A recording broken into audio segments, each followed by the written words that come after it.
Ayo, we still haven't reached 2100, the duelist rank, but we are getting there. Since this was the fastest I have gotten to 2k rating, I wanted to make yet another guide to help you reach your Demon Hunter PvP goals as well. So let's just dive right into this icy Demon Hunter build. For the talents, as usual, the specs are gonna be in the description down below. There are essentially two specs to play in solo shuffle. The standard inner demon spec, as I call it, or the double immolation aura spec. For both of these specs, the class talents remain the same, so the only changes are in the spec talents. For more damage, bursty damage you might say, we will use the Shattered Destiny inner demon build and the double immolation aura build for more uptime and cleave. For example, when we have 2 melee targets on the opposite team, or a melee and a Fistweaver Monk. I actually enjoy playing this spec against Warlocks as well, since they are so meaty. For the PvP talents, the standard picks are now Detainment for extra CC, which is a very important thing in the game right now. Chaotic Imprint for the extra damage and increasing the target's damage taken from the random school of magic that Throglaive generates. And Glimpse, so we can avoid CC, especially those groundbreaking CCs like Cyclone or Fear. Sometimes I swap Detainment for Reverse Magic if I really need to dispel those roots. We can avoid this if the healer dispels your roots, but that's not always the case. Or if we have a paladin that gives us Hand of Freedom. But this also helps your teammate if they get Page, since it's a magic effect, and dispel their fears as well. In some rare emergencies, I pick Rain from Above instead of Glimpse if there's a double melee danger, except a red paladin which has range attacks. Gearing and stat priority. The stat priority remains the same. Versatility, mastery, haste, crit. For the gear, if you're still grinding out that conquest, you want to start with a 4 set because it's crucial. It makes a huge difference because of the automatic Throglaive when you use Blade Dance, which is a 2 set bonus. And on top of that, Throglaive reduces the CD of the hunt, which comes in handy because of its damage and snare, and that's the 4 set bonus. So in terms of damage, especially with the talent Furious Throws, this makes a whole lot of a difference. After you get the 4 set, you can buy the PvP weapons, the Verse Mastery ones, and enchant them with Sophic Devotion. For rings, you want to get the Signet of Titanic Insight for the Verse Mastery. I still don't have the Season 4 one. You want to gem it with 70 Mastery and 33 Versatility, which is the Zen Nelthorite gem. You want to use this gem on basically all your slots. For the other ring, you can get the PvP Conquest one. For all legs, which are going to be a set item, you're going to get your Fierce Armor Kit as an enchant. Your boots will be with Planesrunner's Breeze. Bracers, which I don't have yet again. You'll enchant with Speed. Chest with Awaking stats. By the way, I have to get the Lifebound chest piece, which is way better than the set one because it gives you Verse Mastery again. The crafted items did not change much, so you can check the other guides up here somewhere for a more detailed crafted items guide. By the way, this guide will be a bit shorter because not a lot has changed in the Demon Hunter playstyle, but I wanted to update you guys about the inner demon build, which I've been using almost all the time in arenas. For the trinkets, you're gonna get the medallion and the equipable trinket here,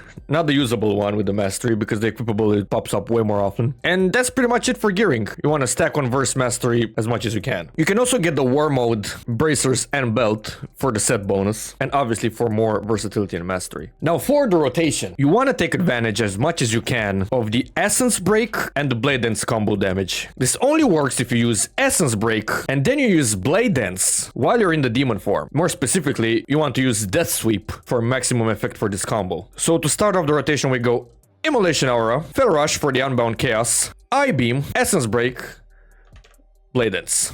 300k right there. After that, you can use Vengeful Retreat. Your momentum is up. You can also use the Hunt for more damage. Vengeful Retreat obviously will make you immune to CCs since you have the PvP talent Glimpse. But for the Hunt, make sure that the target does not have some big defensives, because otherwise we will just waste it, and it's a very good cooldown. If at any point during the rotation you are out of Fury, some Fury builders are Sigil of Flame, Fellblade, and Consume Magic, which is also very useful for dispelling a target's buff. And if you spec into Blood Moon, you also get Soul Fragments to heal. Sometimes you even get a Demon Soul, which gives you extra damage as well. But the Blood Moon case is only when you are targeted and you think you cannot survive. So again, for the inner demon build, Immolation Aura, Fell Rush, Eye Beam, Essence Break, Blade Dance, and Chaos Strike for that inner demon to pop. Then Fell Blade, Chaos Strike, and Consume Your Fury, Blade Dance as well. Do not use Throglaive as part of your rotation if you have the 2 set and you are close to a target, for example, because it's casted automatically with the Blade Dance, right? You want to use Throglaive specifically as an ability only when we are rooted, for example, and we want to reach a target.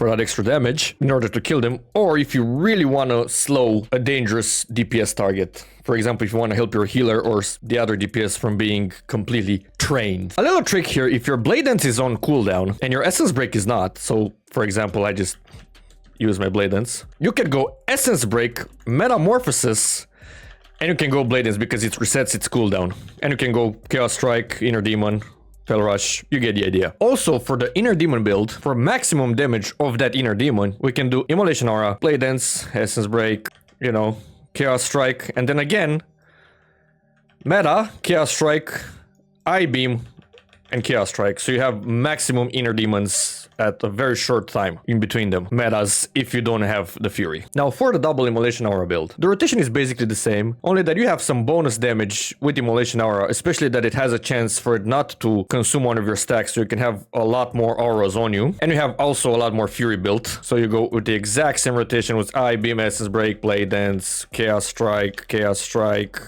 Bench Retreat, the Hunt, so on and so forth. But if you need extra cleave, you can swap Isolated Prey for Fel Barrage. So your rotation is a bit different now, because you want to go Immolation Aura, Fel Rush for momentum, Immolation Aura again so you have Fury, Fel Barrage, and you can cast Consume Magic or Sigil of Flame, so you can keep that Fury building up so it doesn't get consumed by the Fel Barrage, which results in more damage. Now for the CCs, you have obviously Fel Eruption and Chaos Nova. I usually keep Fel Eruption for an off target, like a healer, because I can then couple it with Sigil of Misery, so I can get that full fear in. And I keep the Chaos Nova to stun as many targets as I can, or to stun my kill target, so I can just finish my combo with the Inner Demon or, you know, full-blown Essence Break Blade Dance. Because some targets know that you're gonna cast Essence Break on them, and right at that moment they'll disarm you or run away, and then your combo is just gone. Imprison with Detainment, I use it only for healers or some dangerous DPS that I just want to get rid of. For defensive, obviously you're gonna use Blur whenever you feel like you're in danger. Vengeful Retreat whenever you see some CCs cast on you, because you can basically negate them with Glimpse. Netherwalk if you're low HP.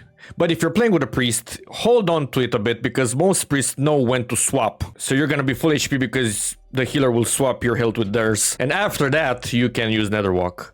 You can also use Sigil of Misery while you're in the Netherwalk. You cannot use any other abilities, and mind you, you can get CCs in Netherwalk. Oh, and also, if you see some big casts on you, or Mage tunneling you, for example, with Frost Bomb, Ray of Frost, or Rapid Fire, or Chaos Bolts, you can use Shadow Meld, and you're just gonna negate that damage, or you're gonna become untargetable and you'll stop their cast. By the way, only play Night Elf as a Demon Hunter. Blood Elves do not make any sense right now. So I thank you all for stopping by. Thanks for watching this guide. If you found the guide helpful, give it a like. Obviously subscribe for more. And if you have any questions, put them down in the comments right below. I hope you all get your desired rating in Season 4 of Dragonflight, the last season by the way. And I'll see you all next time. Peace.